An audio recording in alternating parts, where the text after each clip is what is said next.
കേന്ദ്രം അനുവദിച്ച തുക ലഭിച്ചാലും കേരളത്തിന്റെ ബാധ്യത തീരില്ലെന്ന് ധനമന്ത്രി കെ.എൻ. ബാലഗോപാൽ.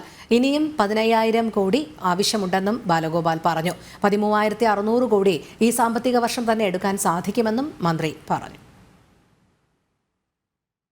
ഞാൻ മനസ്സിലാക്കിയ 4 കാര്യങ്ങളാണ്. കോടതി വിധി ആകെ വായിക്കാനും കുറച്ചുകൂടെ കേൾക്കേണ്ടതുണ്ട്. അതിലൊന്ന്, ഈ 13,600 കോടി രൂപ നമുക്ക് സാധാരണഗതിയിൽ എലിജിബിൾ ആയ തുക ഈ വർഷം തന്നെ എടുക്കുന്നതിന് ഈ കേസ് ഇൻസ്റ്റിറ്റ്യൂട്ട് കൊടുത്തൊന്നും തടസ്സമാകാൻ പാടില്ല. കാരണം ഇത് ഈ മാർച്ച് വരെയുള്ള പ്രവർത്തനങ്ങൾക്ക് ആവശ്യമായ സാധാരണഗതിയിലുള്ള തുകയാണ്.